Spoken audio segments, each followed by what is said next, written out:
All right, ladies and gentlemen, welcome back to a brand new edition, Pod by the BAE. I'm your host, Nathan Bond, joined alongside me, Seth Varnadore. No Robert Stieg on this week's episode. Seth, pretty exciting weekend for your South Florida Bulls as they decimate, crush, annihilate, more importantly, destroy my streak. By the tune of a 63-30 absolute beatdown over Tulsa on senior night to clinch bowl eligibility. It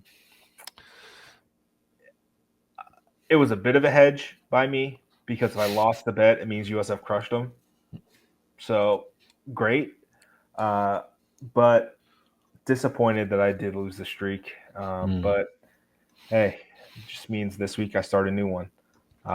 But I mean, this team jumped all over them within the first minute. Kelly Joyner, 48-yard touchdown run. I think there was not even a minute elapsed on the clock. 41 seconds.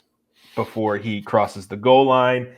And from there, your South Florida Bulls absolutely took off to the tune of 715 yards of offense, which is an FBS record. They had previously had it was 779 yards against FAMU in 2011. The real ones will understand that's the BJ Daniels stiff arm game in the end zone, the Darrell Scott hurdle. That game was absolutely bonkers from start to finish. But Seth, initial thoughts from what you saw from this USF team in the first half, where they jump out 42-7 before the break.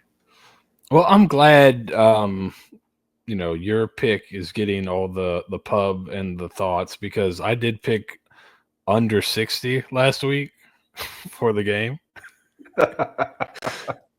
Because the Tulsa offense I saw in the first half was the Tulsa offense I thought we were getting. I did not think we were getting that USF offense last week.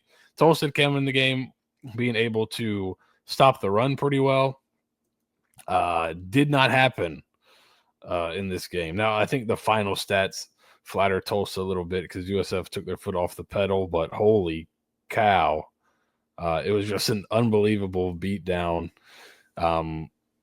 It was it was wild.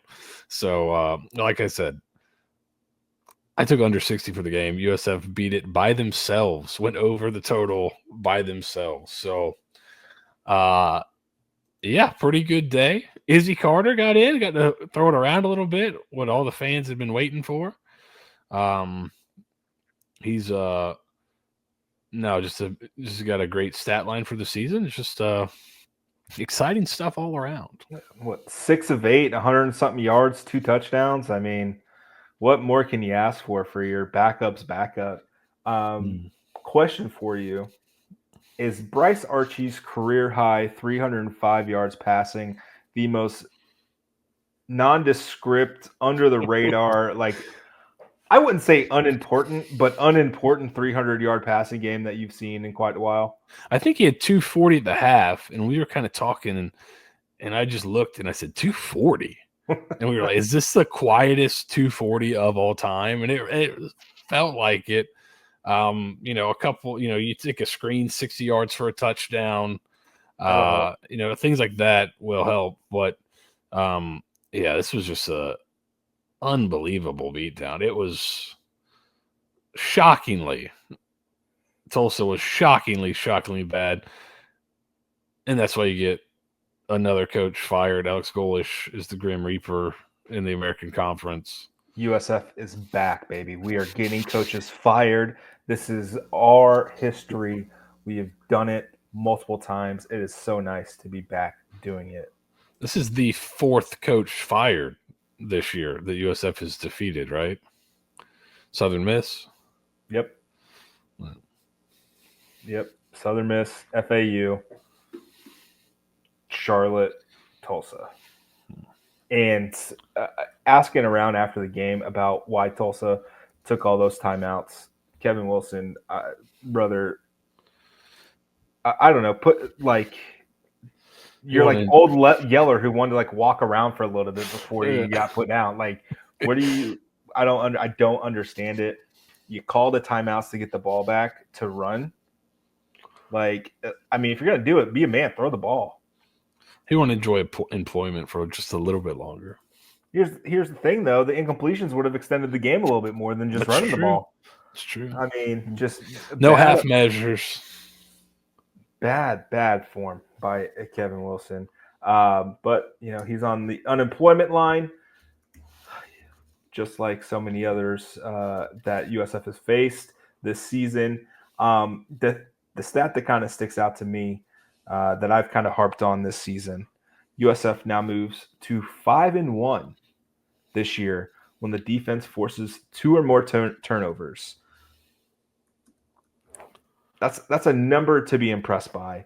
They are 10-1 under Alex Golesh when the defense forces 2 or more turnovers. And Seth, I think they're going to have an opportunity this week for some turnovers. Yeah, we talked about it on the Ponderosa. This may end up being genetic, but EJ Warner loves to turn the football over. Surprisingly, his dad, we went back and looked at it, also quite enjoyed a turnover or two himself. So we saw it last year against Temple, a game that was somewhat tight at times, and then EJ threw you a couple. Hopefully he's just as nice this year and in the giving spirit around Thanksgiving. Yes. So USF travels to Rice. It's a 2 p.m. kickoff on Saturday on ESPN Plus. The Bulls go for a 7-5 record. If they win, they'd be 5-3 in the conference.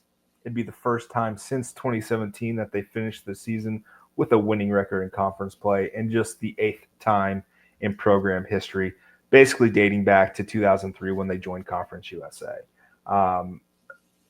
So a lot at stake. Alex Golesh in his press conference on Tuesday remarked to hit finish. That's what's on the screensavers. That's what he's been harping on. Job's not done, as Kobe Bryant infamously said. Job's not done. Go. You win this game. You did exactly what you were supposed to do the back half of the season. You're 7-5, go into a bowl game, and you have a lot of momentum going into signing day, which is next week, I believe. Or soon. It's creeping up. I know that the signing day is different than the transfer portal period, so signing day is coming up very shortly. And then the transfer portal after. I'm assuming they'll be active in both. So it would be nice to keep the recruiting momentum going. They've gotten some recent commits that you'd assume they'll be able to retain up until signing day. I think there's a couple guys, Steve has talked about them in the Discord, that may be wavering, but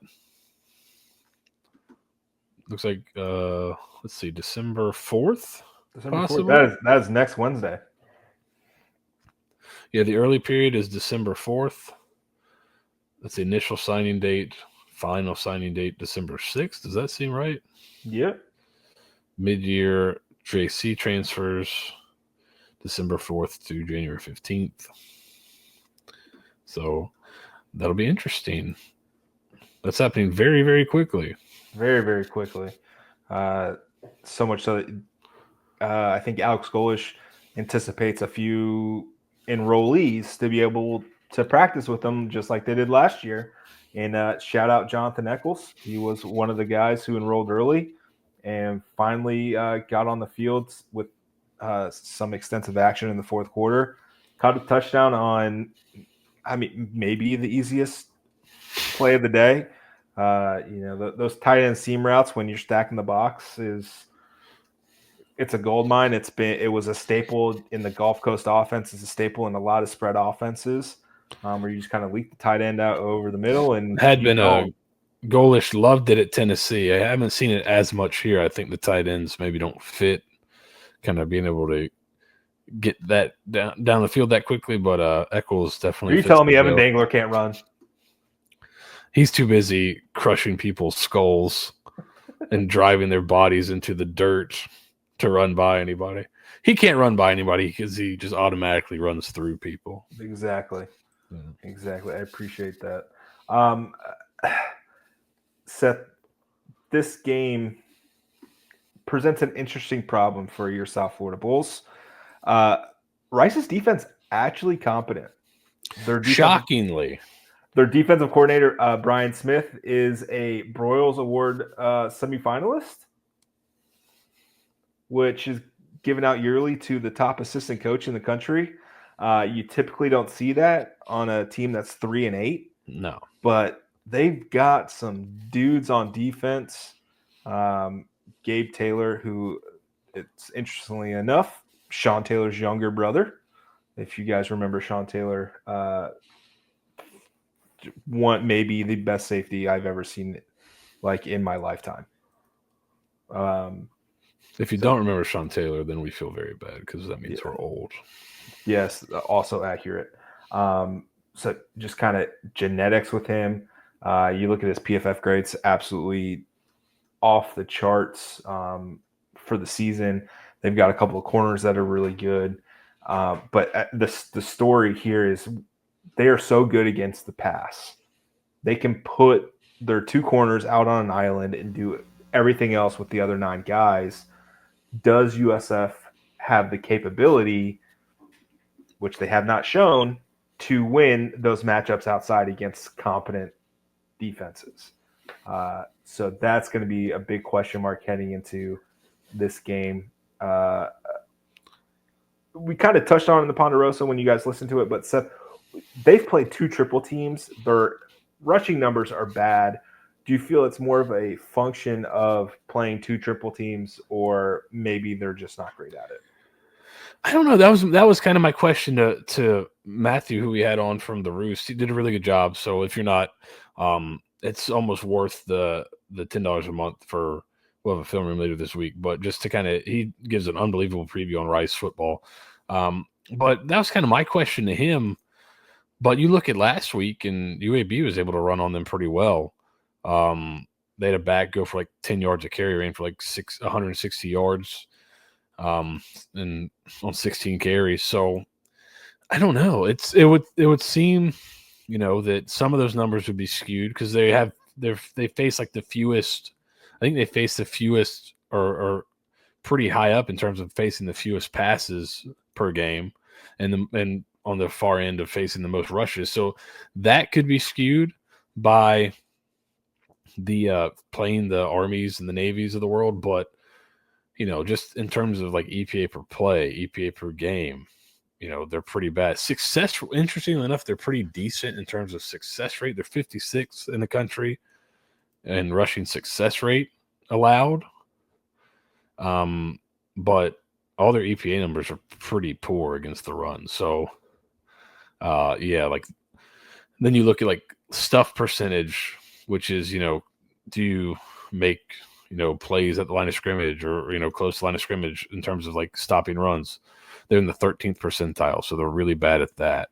Let me see if I can find havoc rate. I'm assuming they're pretty, so havoc rate, 35th percentile in the country in havoc rate. So they don't, and as Matthew said, they're not bad against the pass, even pass rush. They have multiple guys with multiple sacks, and they get to the quarterback. So if you tell me that's true, and then their havoc rate is really low, there's not a ton of tackles for loss, I'm assuming. So, I don't think it's less than 10 a game.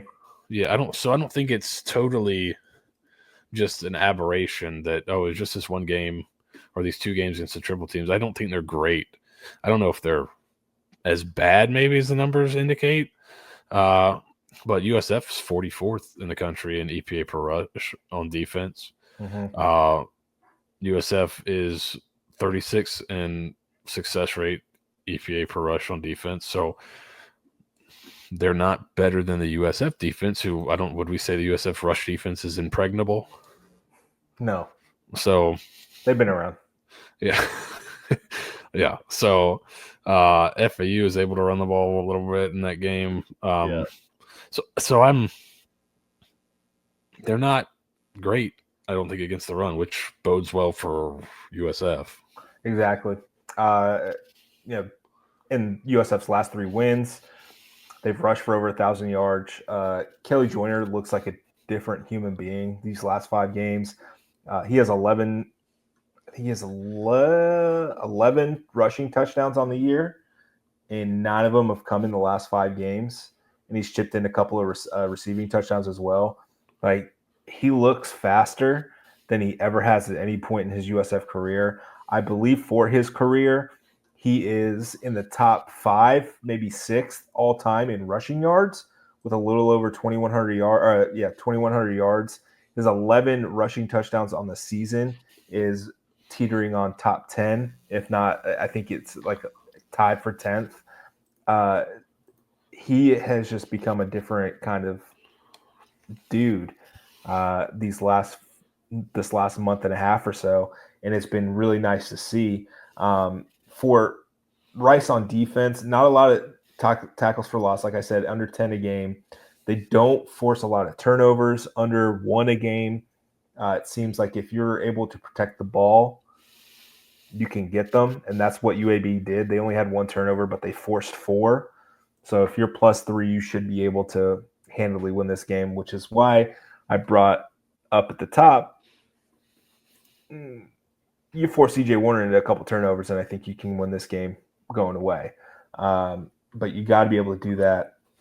The guy that you really need to watch out for is Dean Connors, running back, 740 yards on the ground, 9 touchdowns. He also is tied for the team lead in receptions with 58. I believe he leads the country in receptions. He's got another touchdown. For a running back. For a running back. One touchdown through the air for him. He's averaging under 7 yards a reception. That's the guy you got to shut down. Last year, he was over 9 yards of reception. If you remember, he made a catch for like an 80-yard touchdown against USF last season. War number 0, really fast white guy. If you remember from last year, those are the two, wearing 0 and that he was a really fast white guy, are kind of the two things that really stand out when you think back about it. But he's a really explosive player. So they try to get him touches in a bunch of different ways. It seems like he's the go-to guy. Their other kind of receiver that's up there, I believe is it Matt Sykes? Is that the name? He's got a lot of targets, but Matthew from the Roost told us that he's had some problems with drops, and so he's probably more of a volume guy. But those two are way out in front in terms of targets. So if you can kind of slow them down, which it seems like Sykes, I think he transferred from UCLA, didn't have a great career. You feel like I think one of your DBs might be able to match up with him pretty well. If you can shut him down and then, keep Connors under wraps, I think you got to feel pretty good about stopping this offense, which, by the numbers has been pretty bad this year. So I would. This seems like it sets up well for a USF win, but you never know, especially when you go on the road. Yeah, we got to see it. I know Dean Connors has 3 100-yard rushing games this season. All 3 have been at home. Something to look out for. He did go for he had 6 catches, 98 yards, and 2 touchdowns against USF last season through the air, and then he carried the ball 5 times for, I believe it was -2 yards against USF last season. Those are the kind of important things. Obviously, interim head coach. They hired a new guy, Scott Abel, on Tuesday. He comes from Davidson. They run a really interesting offense. So in 2025, it'll be kind of interesting to see how they do that at Rice. Rice playbook in the video game next year is going to be really nice. It's going to be sick. Yeah. I'm excited for it. I just thought of that.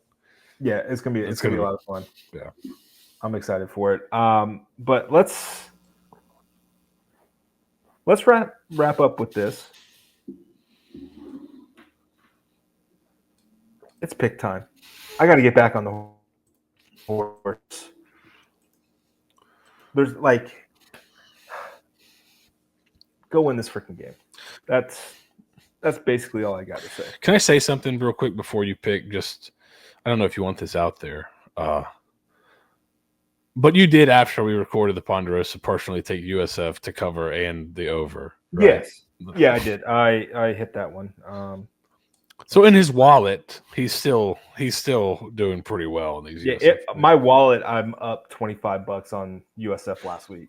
So I mean, did he really miss a pick, or was he? He's been so good. He was trying to move the line himself to get a more advantageous line for USF. I get it. That's what these big guys do. Yeah, it did not work. But hey, it happens. Yeah, it hit over 60.5 and USF minus 17.5. So there you go. For those of you that aren't subscribed to the Patreon, you could hear the regret in his voice as we started to go through the Tulsa numbers last week.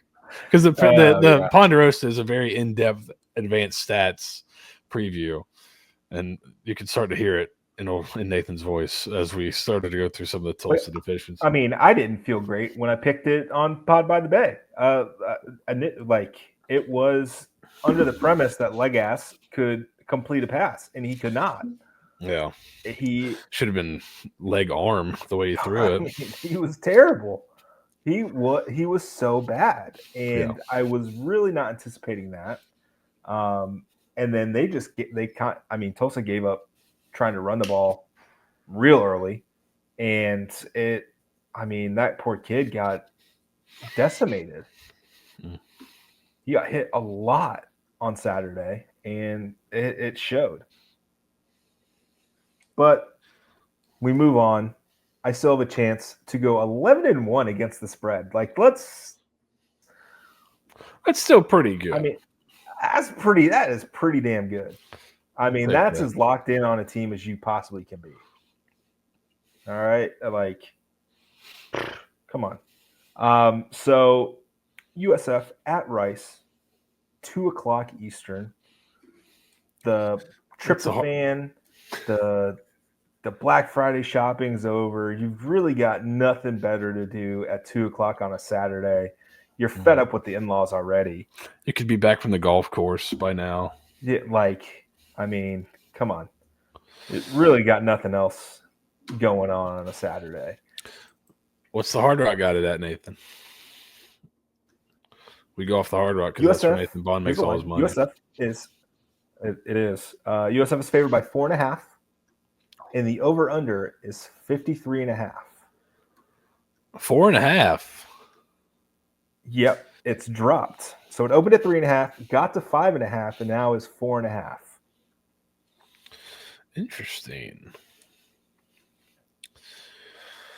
Well, I'll go. I'm going to go first. I don't have the gaudy record, so I'll go ahead and go first here. Give me the Bulls to cover 4.5. I think they win by a touchdown or more. Yeah. It's interesting. I get it. Let's get Steve's pick. He's going with the under, so under 53.5. I got burned by that last week. The statistical profiles here somewhat similar in terms of except Tulsa was pretty good against the run and bad against the pass. So, but a bad offense against the USF defense. Somewhat similar to last week. Yeah. How many FBS games do you think USF has been under 53.5 this season? Oh, I don't know, because they've gotten just absolutely annihilated a couple, so like the other team's done a pretty good job. That's the Memphis game, the Navy game. Is that it? That's it. I can't remember what the Tulane final was, but Tulane was so that would have hit. Alex Golesh, I don't think he's played in 2 one-score games in his career at USF. He's 1-1. Has not played in a one-score game this season. I don't think we see a one-score game this week. And for that reason, I'm picking USF minus 4.5. And I believe in this USF team so much so. I made 2 bets while you were talking. I did USF minus 4.5, and then I did USF minus 4.5 parlayed with the over 53.5.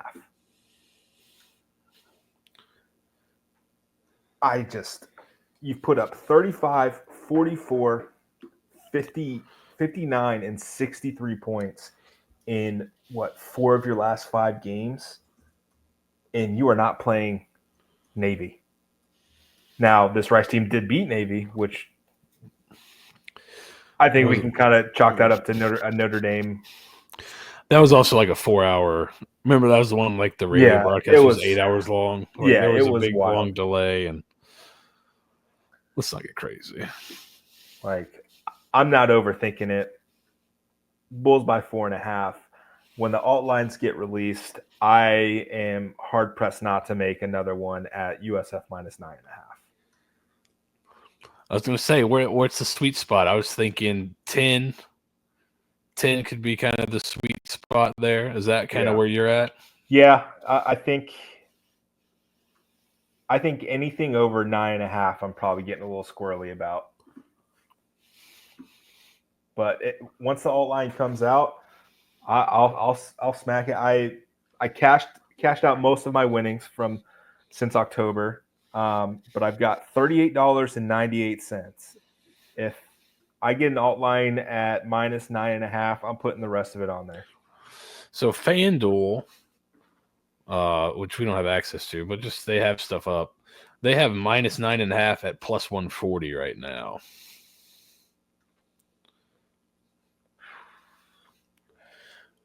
Minus 6.5 at plus 100. So that's not anything. No. What's interesting? Oh, they've got it at 5.5, 110, but the alt line of minus 6.5 plus 100. Let's see what you can go. It's like they're hedging. Like they do it like a lower line, but you're not going to get a good value if you go higher because what USF has done 4 of the last 5 weeks. 20.5 is plus 400. Seems like it would need to be much higher than that. So, yeah, I'm not making that bet. But 9.5 alt line in for $38.98. There you go. I'm in on them. I think this is a fun team, even with Bryce Archie at the helm. Team total is set at 29.5 for USF. Hammer it. Hammer the over, you think? 63, 59, 44, 35. Like, yeah. Rice is set at 23.5, which is interesting. So they've really got this game closer to a 6. Yeah. The over 29.5 is minus 130, so I think they're going to move that to, or 23.5 is minus 130, so that might be moving to 24 here. I think you're stealing at 4.5. Yeah, I wish it could get closer to 3 if the money starts coming down to Rice, but I don't see why it would. So you're kind of in the after that Charlotte game, I don't think we're going to see numbers creep down as low as they did and completely flip. Like, we're not getting anywhere close to 3 this week. That's what I mean. You might as well if you do have access to alternate spreads, right? What's the difference really between 4.5 and 6.5 in terms of like how often it happens? Like 7 probably happens a lot more than 4. Yeah. So you could even by that, you can go up a little bit and still get. You can just go by the history of Alex Golesh. He doesn't play close games at USF. Twice in 13, 10, so 23 games. Only 2 of them in 1-score games. I mean, we talked about it odds at this point. We talked about it a little bit last week during the game, just up in the press box. When this offense gets on you, it gets all over you. Like, if they've got you early, you don't stop it. And I think when they get up, the defense can start to get really aggressive too. So that's I think the style, because we have seen some people ask, I think in the Discord, why do they not play once? It's either they get blown out or they blow somebody out. I think it's just the style of play. Like when they get on somebody, it just starts to snowball. It's just the a other way, fancy version of the triple.